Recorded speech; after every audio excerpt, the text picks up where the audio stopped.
मेरा नाम मुहिबा अहमद है और मैं एक तंजीम के साथ हूँ जो कि न्यूयॉर्क सिटी में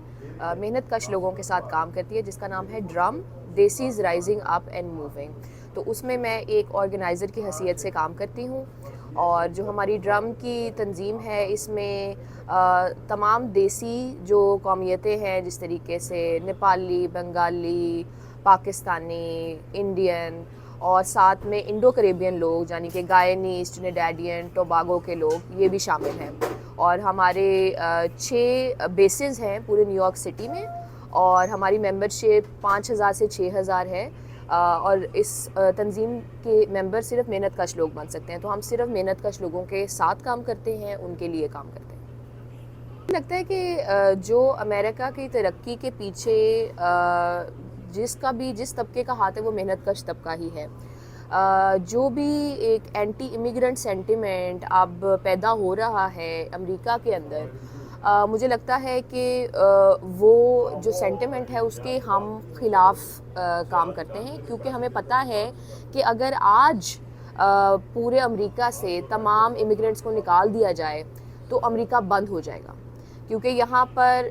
जो भी सेक्टर है वो संभाला मेहनत कश लोगों ने हुआ है, चाहे वो टैक्सी ड्राइवर्स हों, रेस्टोरेंट वर्कर्स हों, वो और इस तरीके के तबके में काम करने वाले लोग हों। तो जो इकॉनमी की, जो मईशत की जो रूट्स हैं वो मेहनत कश तबके में हैं। तो इस वजह से मुझे लगता है कि अमेरिका का जो पूरी तरक्की है उसके पीछे मेहनत कश तबके का हाथ है। ज़ाहिरी सी बात है, जो यहाँ की अमीर तबका है वो तो आकर ये जो छोटे काम है जिनसे मुआशरा बनता है, जिससे मईशत बनती है, वो तो नहीं करते आके, वो तो फैक्ट्रियों में जाके काम नहीं करते, वो तो ये छोटे छोटे काम नहीं करते जो इमिग्रेंट तबका आके करता है। तो इस वजह से हम इमिग्रेंट तबके के साथ खड़े होकर इमिग्रेंट तबके की सपोर्ट करते हैं और उनके साथ काम करते हैं उनके मसाइल पर। मुझे लगता है कि इमिग्रेंट्स के यहाँ पर मसाइल बहुत ज़्यादा हैं और बढ़ते ही जा रहे हैं।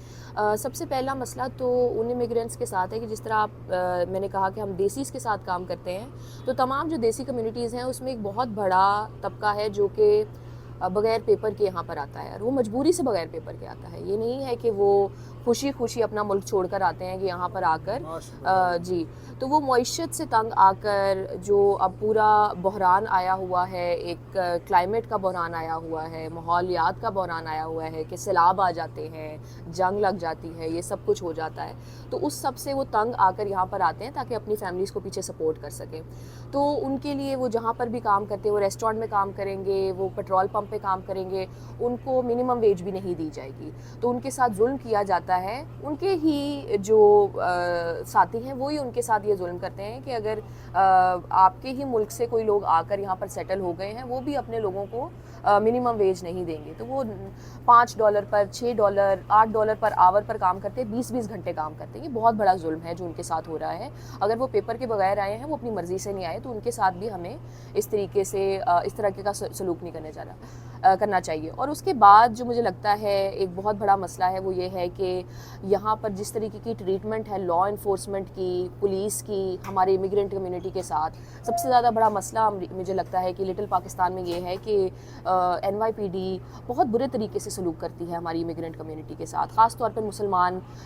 बहुत इस्लामोफोबिया है यहाँ पर, और मुसलमानों के साथ हेट क्राइम बहुत ज़्यादा होते हैं और NYPD बहुत बुरा सलूक करती है। और इस तरीके के और भी काफ़ी सारे मसाइल हैं जो हमारे इमिग्रेंट्स को देखने पड़ते हैं, पर मुझे लगता है कि मेन मसाइल इमिग्रेशन से रिलेटेड हैं, मेन मसाइल पुलिसिंग से रिलेटेड हैं,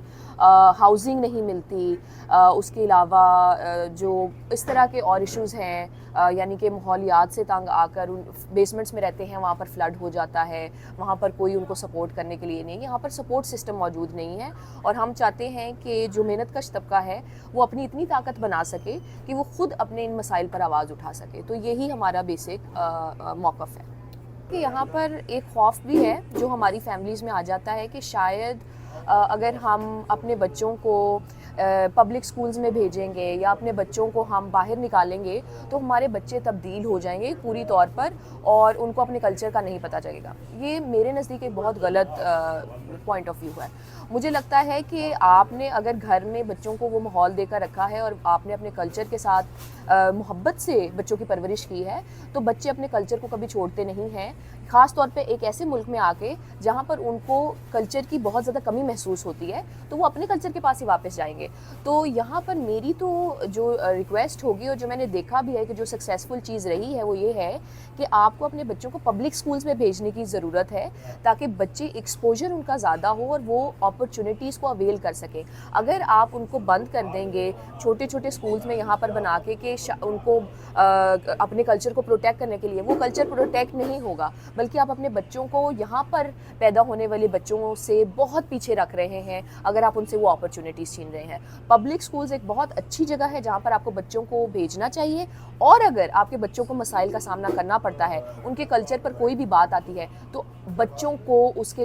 جو ہے خلاف فائٹ کرنا سکھائیں۔ یہ نہیں ہے کہ بچوں کے ساتھ کوئی اگر بلی ان کو کرتا ہے، یہاں پر کوئی ان کے ساتھ پولیس برا سلوک کرتی ہے تو بچوں کو بھی لڑنا آنا چاہیے اپنی آئیڈینٹی کو بچانے کے لیے، نہ کہ یہ کہ آپ اپنی بچے کو آئیڈینٹی پروٹیکٹ کر کے گھروں میں بٹھا دیں یا یہاں پر جو چھوٹے سکولز ہیں ان کے اندر ڈال دیں کہ بچوں کو کوئی ایکسپوجر نہ رہے، پھر امریکہ میں لانے کا کوئی فائدہ تو نہیں ہوا بچوں کو۔ تو اس لیے بچوں کو اسٹرانگ بنائیں، ان کو اپنے کلچر کے لیے فائٹ کرنا سکھائیں، ان کو پبلک ایکسپوجر دیں، ان کو پبلک سکولز میں ڈالیں۔ اور جہاں تک بات آ گئی کہ آپ کے کلچر کو پروٹیکٹ کرنے کی، تو اگر آپ کا اپنے بچوں کے ساتھ تعلق اچھا ہے وہ اپنے کلچر کو کبھی بھی نہیں چھوڑیں گے۔ میں پیچھے سے ایک پنجاب کے ایک گاؤں سے ہوں جو رائے ونڈ کے پاس ہے، لونگو کی۔ میری جو تعلیم ہے وہ گورنمنٹ کالج لاہور سے ہے، میں نے undergrad government college Lahore میں کیا، اور پھر مجھے یہاں پر امریکہ میں وظیفہ ملا تو میں نے نیو یارک یونیورسٹی سے تعلیم حاصل کی، ماسٹرز کیا۔ یہ میں بالکل بھی نہیں کر سکتی تھی اگر میرے ماں باپ کی سپورٹ نہ ہوتی، میرے ہسبینڈ کی سپورٹ نہ ہوتی میرے ساتھ۔ اور میرے ماں باپ نے ہمیشہ مجھے یہی سکھایا ہے کہ آپ ظلم کے خلاف آواز اٹھانا آپ کا سب سے بڑا جو ہے مقصد ہے زندگی کے اندر۔ اگر آپ ظلم کے خلاف آواز نہیں اٹھاتے تو وہ سب سے بڑا گناہ ہے۔ ہمارا مذہب ہمیں یہ سکھاتا ہے، ہمارا کلچر ہمیں یہ سکھاتا ہے کہ ہم اگر ظلم ہوتا ہوا دیکھ رہے ہیں تو ہمیں روکنے کے لیے اس کو آواز اٹھانی چاہیے۔ یہی میری تربیت ہے، یہی میں نے ہمیشہ کیا ہے، ہمیشہ مظلوم لوگوں کے ساتھ مل کر آواز اٹھائی ہے، ان کے لیے آواز اٹھائی ہے، اور یہی میں امریکہ میں آ کر بھی اپنی کمیونٹی کے لیے یہی کر رہی ہوں کہ جس بھی قسم کا ظلم یہاں پر میرے ساتھیوں کے ساتھ، میرے ملک کے لوگوں کے ساتھ ہو رہا ہے، میں اس کے خلاف ان کے ساتھ مل کر آواز اٹھاؤں۔ اکیلی میں کچھ بھی نہیں کر سکتی تو اپنی کمیونٹی کے لیے، کمیونٹی کے ساتھ کام کریں۔